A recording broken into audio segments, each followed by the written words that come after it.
नमस्कार, प्रणाम। आप देख रहे हैं परमार मीडिया का YouTube platform the Siwan dialogue. Siwan dialogue पर समसामयिक चर्चाओं का कार्यक्रम मंथन।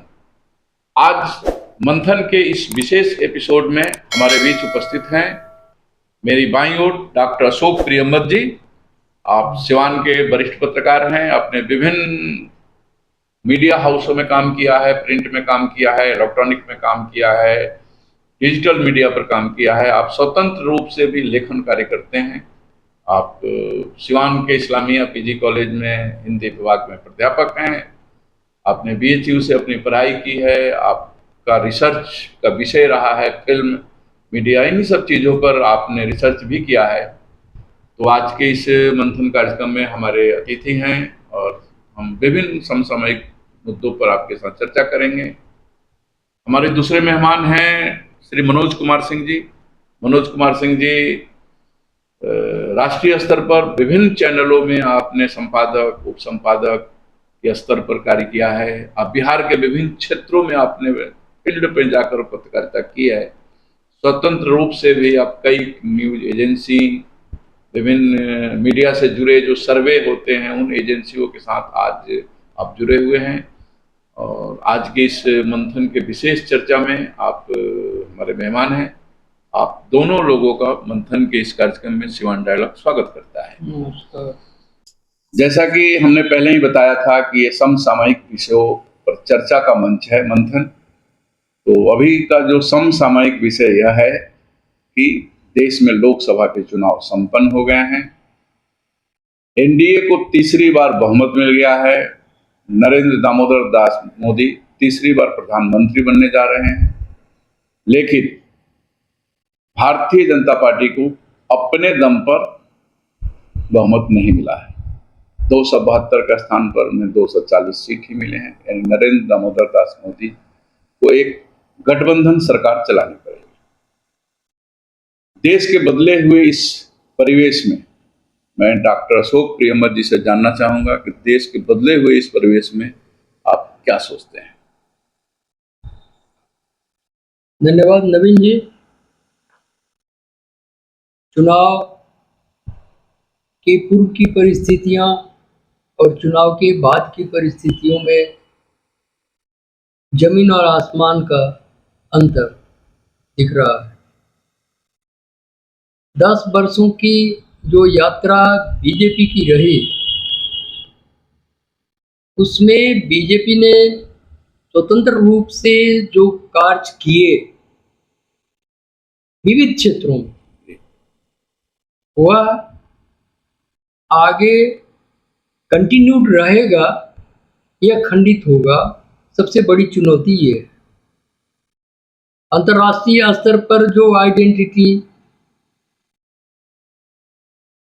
मोदी की सत्ता ने कायम की पिछले 10 वर्षों में, वह चमक, वह रसूख,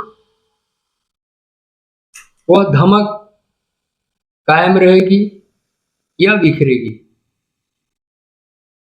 देश के अंदर की परिस्थितियों पर इसका क्या प्रभाव होगा आने वाले दिनों में, सबसे महत्वपूर्ण ये भी है। एक वातावरण का निर्माण जिन 10 वर्षों में हुआ था, जिसमें राष्ट्रीयता से लबरेज और ओतप्रोत एक नई पीढ़ी का उदय हुआ था। अब कई ऐसी चुनौतियां आएंगी गठबंधन सरकार की। हालांकि धैर्य इतना है कि जो गठबंधन है वो एनडीए गठबंधन है और चुनाव पूर्व का गठबंधन है। संतोष की बात यह है क्योंकि एनडीए कमोबेश बीजेपी की विचारधारा से मेल खाते हुए दलों का गठबंधन है। बिल्कुल विपरीत दिशा में चलने वाले धाराओं का कोई भी प्रतिनिधि इसमें शामिल नहीं होगा, इतना संतोष है। जिन राष्ट्र विरोधी तत्वों के विरोध 10 वर्षों से एक संघर्ष की परिस्थितियां बनी थी सरकार के साथ और बीजेपी के साथ, क्या वह जारी रहेगा? नक्सलवाद के विरुद्ध का संघर्ष जारी रहेगा? राष्ट्र विरोधी जो शक्तियां देश में उभर रही थी उनको कुचलने का जो अभियान चल रहा था वो जारी रहेगा? राष्ट्रीय अस्मिता को जगाने का जो काम चल रहा था वो रहेगा? आर्थिक परिवर्तन और विकास का जो दौर चल रहा था यह रहेगा? डिफेंस के क्षेत्र में एक स्वावलंबन की दिशा में जो सरकार ने साहसिक कदम उठाए थे क्या वो रहेगा? या बहुत सारी अंतर्राष्ट्रीय संगठन, संस्थाएं, ताकतें इसे रोकने का प्रयास करती रही हैं। कहां तक इसमें अब कामयाब होंगे और इस संघर्षपूर्ण स्थिति से ये सरकार कहां तक खुद को बचा पाएगी, यह एक गंभीर मसला है। हम अभी इस विषय पर नहीं जाना चाह रहे कि ऐसी परिस्थितियां आखिर बनी क्यों, किन कमजोरियों के कारण, किन दुर्बलताओं के कारण ये परिस्थिति बनी, और लोगों को समझा पाने में ये सरकार विफल कहां हुई, या सरकार के विरुद्ध ऐसी नैरेटिव कैसे तैयार हुई जिसे हम समझ नहीं सके। ये सरकार, ये उसके तंत्र और उसके अनुषंगिक संगठन जो भी है अंदर अंदर चल रहे इस कुचक्र को वो तोड़ नहीं पाए या समझ नहीं पाए समय रहते। ये सब बहुत चिंतन और गहरे सोच का विषय है, लेकिन चुनौती गंभीर है। संतोष इतना ही है कि एनडीए के लोग हैं और गठबंधन के चुनाव के पूर्व का गठबंधन है।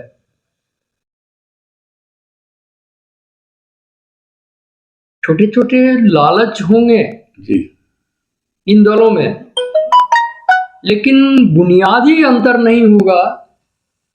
जहां तक राष्ट्रीय फलक पर और विभिन्न क्षेत्रों में विकास की बात है, ये पहले भी साथ चले हैं। पिछले 20 वर्षों से जदयू के साथ गठबंधन का संबंध रहा है बीजेपी का। उसके पूर्व वाजपेयी जी के समय में टीडीपी के साथ भी रहा है। तो कमोबेश मानसिक स्तर पर एक रूपता है। बहुत अंतर विरोधी शक्तियां इसमें अभी नहीं है शामिल है, इसलिए गठबंधन सफल होगा। हाँ, बड़े निर्णय लेने में सरकार को दिक्कतें आएंगी, जिसके लिए ये घोषणा बीजेपी ने कर रखा था कि ये टर्म बड़े फैसलों का होगा। वो शायद फैसले न ले पाए, जैसे यूसीसी का फैसला है, ये आम सहमति की बात है। वन नेशन वन इलेक्शन का फैसला है, ये आम सहमति की बात है। इसमें संदेह हो सकता है। आमतौर पर बाकी जो कार्य चल रहे हैं वो उसकी निरंतरता बाधित नहीं होगी, खंडित नहीं होगी, ऐसा हमें लग रहा है और देखना है। मनोज जी, आप काफी वरिष्ठ पत्रकार हैं और आपने दिल्ली में रह करके पत्रकारिता की है। जहां तक मुझे जानकारी है कि आपने कई राजनीतिक दलों के बीट को देखा है, राष्ट्रीय स्तर पर बड़े बड़े राजनेताओं के साथ संपर्क रहे हैं, और आपने वाजपेयी जी के गठबंधन सरकार को भी देखा है, मनमोहन सिंह जी की 10 साल के गठबंधन सरकार को भी देखा है। गठबंधन सरकार की अपनी कुछ मजबूरियां होती हैं, और प्रधानमंत्री अभी निवर्तमान कह लीजिए या फिर तीसरी बार होने वाले प्रधानमंत्री जी का जो एक बैकग्राउंड है वह पूर्ण बहुमत की सरकार चलाने की रही है। तो अब जो इनका तीसरा टर्म है वह गठबंधन का टर्म होने जा रहा है। तो आप कैसे देखते हैं गठबंधन सरकार की मजबूरियों से? क्या इनको रूबरू होने पड़ेंगे? कैसे निपटेंगे प्रधानमंत्री नरेंद्र दामोदर दास मोदी? देखिए नवीन जी, असली नेतृत्व क्षमता की अगर बात करें तो वो तभी मानी जाएगी जब आप विषम परिस्थितियों में चीजों को बेहतर कर सकें। जनता ने पूर्ण बहुमत दिया था नरेंद्र मोदी को, लगातार देती रही। बीजेपी अकेले दम पर गठबंधन में तो तब भी थी जी, एनडीए फोल्डर की ही सरकार थी, लेकिन बीजेपी को अकेले दम पर बहुमत था। बहुत सारे फैसले भी सरकार ने किए जो जनता के हक में रहे। जिन मुद्दों पर राजनीति करती रही बीजेपी, उसमें अपना वादा पूरा करके दिखाया। जैसे अनुच्छेद 370 का मामला था। एक आम धारणा बन गई थी भारतीय जनमानस में कि ये सिर्फ चुनावी मुद्दा है, बीजेपी ठगती है, लेकिन नरेंद्र मोदी की सरकार ने उसको कर दिखाया और बाद में सुप्रीम कोर्ट ने संशोधित रूप से ही मुहर लगाई, यानी अनुच्छेद 370 समाप्त हुआ। लोग कहते थे मंदिर वहीं बनाएंगे, तारीख नहीं बताएंगे। तारीख भी बता दी गई, मंदिर भी बन गया, प्रधानमंत्री ने उद्घाटन भी कर दिया। पूरे भारतीय संस्कृति और जनमानस के जेहन में जो चीज हजारों वर्षों से थी, उसको साकार करके नरेंद्र मोदी की सरकार ने दिखाया। और अब अहम फैसलों की बारी थी, लेकिन चुनाव परिणाम बिल्कुल अप्रत्याशित रहे। शायद बीजेपी नेतृत्व तो भारतीय जनता पार्टी संगठन को, मुझे तो लगता है विपक्ष को भी उम्मीद नहीं थी। एक घटना की मैं चर्चा करूं कि एक चुनाव के बाद से हम लोगों ने दलों की प्रतिक्रिया ली थी ऑफ द रिकॉर्ड, तो जो उम्मीदें थी उस पार्टी को, उससे दोगुनी सीटें आ गई। नेतृत्व को भी भरोसा नहीं था। तो असली चाबी तो आम मतदाता के पास है, और वो कितने मुद्दों की राजनीति कर रहा है, या कहीं सारे मुद्दों पर जाति भारी पड़ गई।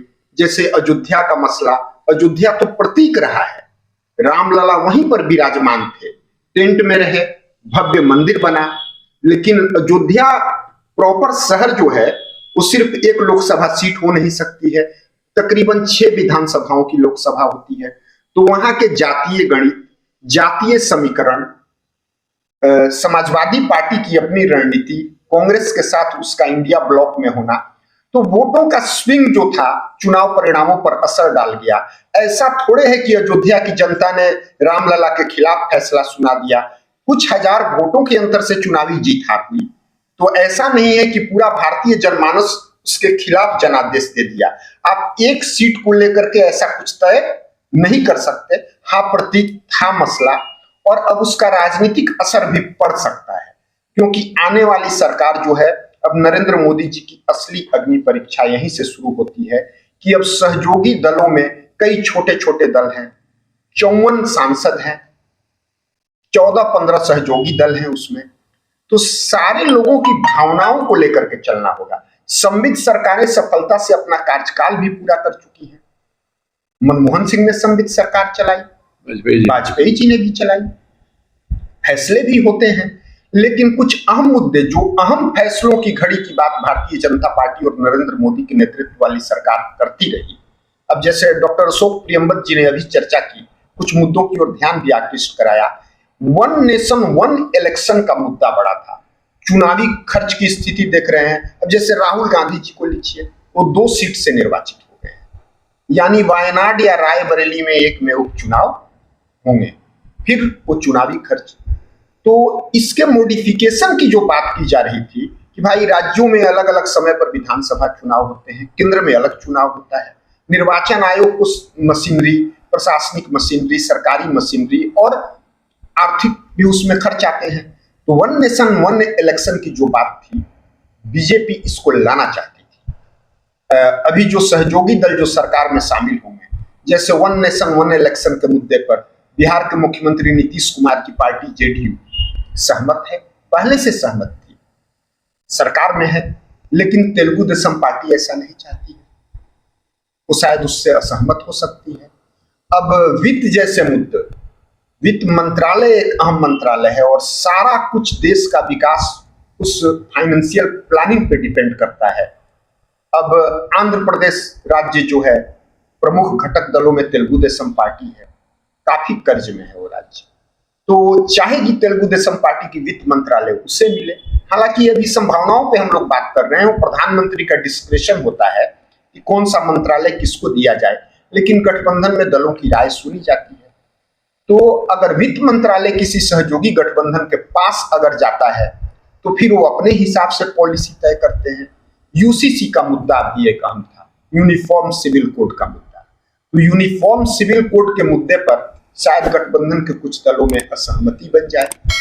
वैसे ही आंध्र प्रदेश की अगर बात करें, तो तेलुगु देशम पार्टी की सरकार अब वहां चुनी गई है। चंद्रबाबू नायडू जी चाहते हैं कि वहां मुस्लिमों को उनके चुनावी वादे में था कि 4% सरकारी नौकरियों में वो आरक्षण देंगे। तो अपने इस वादे को अगर वो वहां लागू करवाना चाहे तो शायद बीजेपी की इस पर असहमति हो सकती है। तो गठबंधन में ऐसे गतिरोध छोटे बड़े होते हैं और ऐसों में अहम फैसले अटकते हैं, जैसे विनिवेश का मुद्दा है। अब इस पर बीजेपी की जो पॉलिसी रही है, शायद सहयोगी दलों की उस सेम पॉलिसी ना हो, फिर भी राहत की बात यह होगी नरेंद्र मोदी जी के लिए कि वो तीसरे कार्यकाल में जो सरकार चला रहे हैं, तो 272 का जो जादुई आंकड़ा है, सहयोगी दलों को मिला के अभी 293 सांसदों का समर्थन है। तो शायद कोई सहयोगी दल अगर एक समय में नाराज भी हो जाता है तो सरकार की सेहत पर बहुत असर नहीं पड़ेगा। हाँ, संवैधानिक मसलों पर व्यापक असर पड़ेगा, क्योंकि अब नरेंद्र मोदी जी की सरकार कोई भी संवैधानिक फैसला लेती है तो विपक्ष के साथ भी आम सहमति बना के चलनी होगी। अगर कोई संविधान संशोधन विधेयक ही अगर टेबल किया जाता है तो 2/3 बहुमत का आंकड़ा कहां से लाएंगे? तो ऐसे में आम सहमति से सरकार चलानी पड़ेगी, जिसमें विपक्ष की भी भूमिका अहम होगी। विपक्ष के साथ भी शायद सत्ताधारी दल को तालमेल बैठाना पड़ेगा। तो 2 चुनौतियां होंगी, एक अपने सहयोगी दलों को साधने की, सिर्फ बहुमत के आंकड़े के लिए नहीं। नरेंद्र मोदी जी को पूरी आजादी थी, वो कह सकते थे कि मैं विपक्ष में बैठ जाऊंगा, जनता क्या करती? वो कहते कि आपने हमें 272 नहीं दिया, लेकिन उन्होंने आपके दिए हुए जनादेश को स्वीकार किया है, इस चुनौती को भी स्वीकार किया है कि अब हम विषम परिस्थितियों में, हमने सम परिस्थितियों में 10 साल बेहतर काम करके दिखाया, अब मैं विषम परिस्थितियों में बेहतर काम करके दिखाऊंगा। तो बहुत निराशाजनक तस्वीर भी नहीं उभर रही है।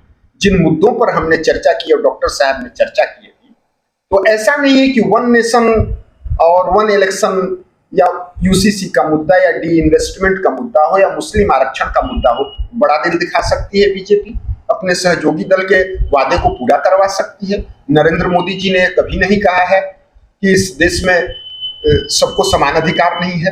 तो एक परसेप्शन बनाया गया और इसी परसेप्शन के आधार पर वोटों की राजनीति होती है, जाति की राजनीति, धर्म की राजनीति। तो ऐसे में मुद्दे वॉर हो जाते हैं। एक बड़ी चुनौती जरूर है सरकार के पास, लेकिन बेहतर करने की गुंजाइश भी है। सरकार को अपना कार्यकाल पूरा करने की भी गुंजाइश है। और जो विपक्ष का आरोप था कि थंपिंग मेजोरिटी से होने की वजह से हमें वैल्यू नहीं दिया जाता है, तो विपक्ष की भी सरकार सुनेगी। आम सहमति बना करके कई ऐसे मुद्दे रहे हैं कि सारे गतिरोध के बावजूद बीजेपी और कांग्रेस एक मोर्चे पर खड़ी रही है। राष्ट्रीय अस्मिता का ही कोई सवाल हो या कोई जनहित से ही जुड़ा मुद्दा हो, तो अगर सरकार की नीति और नियत सही है, वो बेहतर करना चाहती है, तो विपक्ष मजबूर हो जाएगा वैसी स्थिति में सरकार का साथ देने के लिए। चुनौतियां बढ़ी जरूर हैं, लेकिन ऐसा नहीं है कि आगे संभावनाओं के द्वार बंद हो गए हैं। बेहतर संभावनाएं हैं, आगे भी सरकार चलेगी और नरेंद्र मोदी इस बार के अपने कार्यकाल में किए काम के आधार पर फिर जनता के पास जाएंगे, जनादेश मांगेंगे। विपक्ष भी उत्साहित है कि उसे भाई मैंडेट मिला, लेकिन अभी वोटों का गणित जो है एक अलग मसला है। तो रही बात सरकार, आने वाले सरकार में बेहतर काम होने की संभावनाओं की, दरवाजे बंद नहीं हुए हैं, संभावनाएं बेहतर हैं। हाँ, काशी मथुरा जैसे मुद्दे जो मंदिर के मुद्दे थे, शायद इस जनादेश के बाद से BJP, not government, Narendra Modi सरकार ने बीजेपी और संघ के एजेंडे में जो ऊपर चल रहा था, शायद उसको थोड़ा फ्रीज कर दिया जाए। तो सरकार अपनी पॉलिसी तय करेगी, बीजेपी और संगठन आगे की चुनावी राजनीति की पॉलिसी तय करेगी। तो इस बार नरेंद्र मोदी के लिए संगठन और सरकार, सहयोगी दल और विपक्ष सबको साथ के लेकर के चलने की चुनौती है और प्रधानमंत्री जी ने इस चुनौती को स्वीकार किया है और आगे वो काम करना चाहते हैं, तो आगे काम करेंगे। और इस देश की जनता को उम्मीद रखना चाहिए कि जनादेश जिसके साथ है, सरकार 272 का आंकड़ा बीजेपी को नहीं मिला, 240 ही मिला, लेकिन सबसे बड़ी पार्टी बीजेपी है। यानी देश की जनता ने पहले से संख्या घटा दी है, लेकिन आज भी नरेंद्र मोदी की पार्टी ही सबसे बड़ी पार्टी बनकर उभरी है।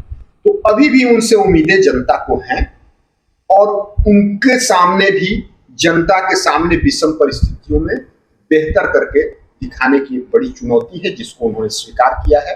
तो आगे देखिए, सरकार के लिए शुभकामनाएं दीजिए कि सरकार बेहतर काम करे। एक निर्वाचित सरकार है, लोकतंत्र की यही तो खूबसूरती है कि जनता का जो आदेश है सरकारों को उसी पे काम करना होता है। मित्रों, अभी आप परमार मीडिया के यूट्यूब प्लेटफॉर्म सिवान डायलॉग पर मंथन कार्यक्रम देख रहे थे, सुन रहे थे, और मंथन पर समसामयिक विषयों पर सिवान के दो वरिष्ठ पत्रकार डॉक्टर अशोक प्रियंवद और मनोज कुमार सिंह जी से हमारी चर्चा हो रही थी। आपको हमारा यह कार्यक्रम कैसा लगा, आप कमेंट करके बताएं, और आपने अगर हमारे चैनल को सब्सक्राइब नहीं किया है तो सब्सक्राइब कर दें। इन्हीं शब्दों के साथ आज के इस मंथन के इस एपिसोड को हम यहाँ समाप्त करते हैं। मिलते हैं फिर हम किसी अगले कार्यक्रम में। तब तक के लिए आप जहां भी हों, स्वस्थ रहें, मस्त रहें। जय सिया राम, जय भारत।